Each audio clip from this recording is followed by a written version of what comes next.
Did you know that some of the world's most advanced civilizations thrived in Africa long before Europe's Renaissance? We often hear about the Roman Empire or the ancient Greeks, but history has conveniently forgotten about the empires of Africa. These weren't just small villages. We're talking about powerful kingdoms with bustling cities, incredible architecture, and advancements in mathematics, astronomy, and art that rivaled and even surpassed those of their European counterparts. Today, we're diving into the little-known facts about ancient African kingdoms that will leave you in awe. We're going on a journey through time to explore the civilizations that laid the foundation for a continent and left an indelible mark on the world. So buckle up, get ready for some serious mind expansion, and don't forget to like, share, and subscribe for more hidden historical facts.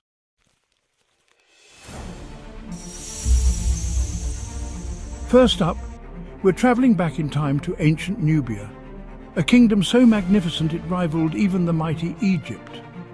Located in what is now modern-day Sudan, Nubia wasn't just a neighbor to Egypt. It was a powerful force in its own right. We're talking about a civilization that lasted for over 3,000 years.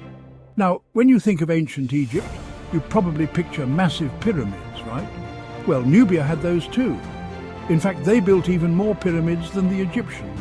These pyramids, often smaller and more steeply sloped, served as tombs for their kings and queens. Speaking of queens, Nubia was way ahead of its time. We're talking about warrior queens like Amanirenas, who stared down the Roman Empire and lived to tell the tale. These women were the epitome of power and grace, and their legacies continue to inspire awe. From their incredible architecture to their fierce rulers, the Nubians left an indelible mark on history, a mark that deserves to be remembered and celebrated. Next, we journey to the Horn of Africa, to the ancient kingdom of Aksum. Now, Ethiopia might not be the first place that comes to mind when you think of ancient empires, but trust me on this. Aksum was a major player on the world stage. This kingdom, which existed from around the 1st to the 8th centuries AD, was a hub of trade and culture, connecting Africa to the Roman Empire, Persia, and even as far as India and China. Talk about globalization. One of the coolest things about Aksum is that it was one of the first civilizations to adopt Christianity as its official religion. We're talking way back in the 4th century AD. This wasn't just a passing fad either. Christianity became deeply ingrained in Aksumite culture, influencing their art, architecture, and even their system of government. And speaking of architecture, have you ever heard of the obelisks of Aksum? These towering stone structures, some of which reach over 100 feet tall, are a testament to the architectural prowess of the Aksumites. These weren't just random pillars, though. They were intricately carved with windows and doors, marking the resting places of Aksumite royalty. But Aksum's influence extended far beyond its borders. Remember how I mentioned they were a major trading power? Well, their strategic location on the Red Sea made them a gateway between Africa, Asia, and Europe. They traded in everything from ivory and gold to spices and textiles, amassing incredible wealth and influence in the process. Unfortunately, like many great empires, Aksum eventually declined. But its legacy lives on, not just in the impressive ruins that dot the Ethiopian landscape, but also in the cultural and religious traditions that continue to shape the region today. Mali, the empire of gold and learning. Now let's journey to West Africa, to the empire that gave us one of the richest people in history, Mansa Musa, the ruler of Mali. Seriously, this guy was so rich it's ridiculous. We're talking about the kind of wealth that would make today's billionaires look like they're working with pocket change. Mali's wealth, much like that of its predecessors, came from its control of trade, particularly the trans-Saharan trade routes. Picture this: caravans laden with gold, salt, enslaved people, cola nuts and other valuable goods traversing the Sahara Desert, connecting the Mediterranean world with sub-Saharan Africa. And Mali sat right in the middle of it all, controlling the flow of goods and amassing a fortune in the process. But Mali wasn't just about bling and riches. Under Mansa Musa's reign, the kingdom experienced a golden age of culture and learning. The city of Timbuktu, in particular, became a renowned center of Islamic scholarship, attracting scholars and students from all over the Islamic world. We're talking about a time when Europe was still stuck in the Dark Ages, and Timbuktu was a beacon of knowledge and enlightenment. The libraries of Timbuktu were legendary, home to countless manuscripts on everything from astronomy and mathematics to medicine and literature. Imagine the stories those scrolls could tell.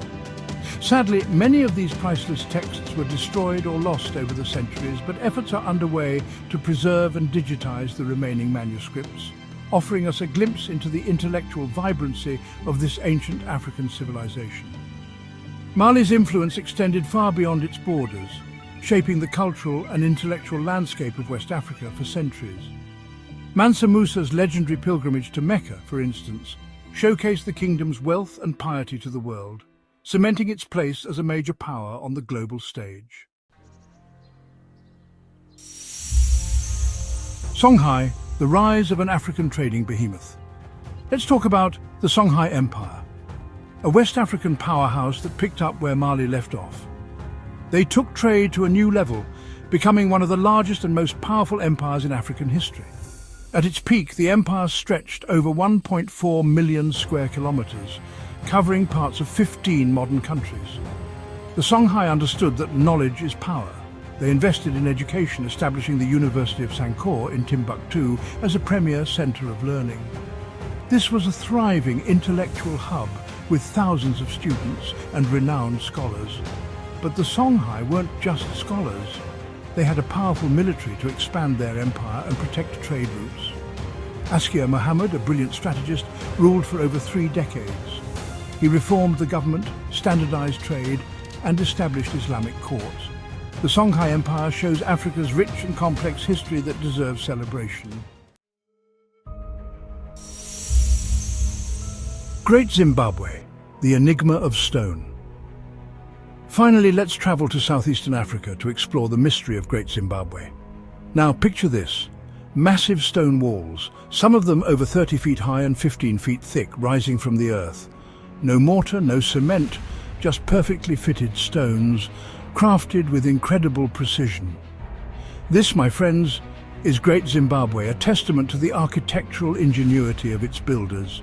For centuries, the ruins of Great Zimbabwe have captivated explorers, historians, and archaeologists alike. Who built this incredible city? What purpose did it serve? And how on earth did they construct such massive structures without the use of modern technology? These are the questions that have fueled countless theories and sparked endless debate.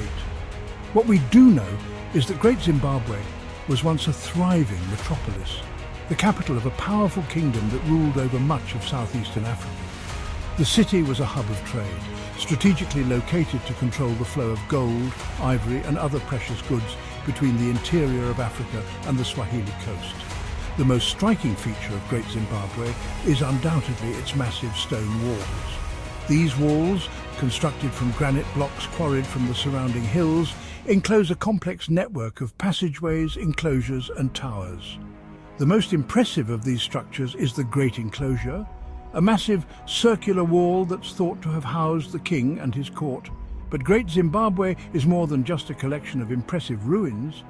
It's a symbol of African ingenuity, a testament to the fact that civilizations capable of great feats of engineering and artistry flourished in Africa long before the arrival of Europeans. From the mighty pyramids of Nubia to the towering obelisks of Aksum, from the bustling streets of Timbuktu to the enigmatic stone walls of Great Zimbabwe, these ancient African kingdoms were powerhouses of culture, wealth, and innovation.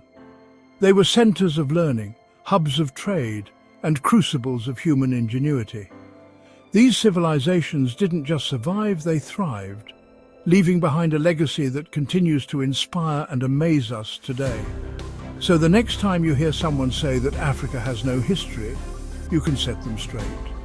Tell them about the empires of gold, the queens who defied empires, and the cities of knowledge that illuminated the world. If you enjoyed learning about these forgotten African civilizations, Make sure to hit that subscribe button and stay tuned for more fascinating historical insights. Leave a comment below with your favorite fact and share this video to spread the knowledge about Africa's rich history. Until next time, keep exploring.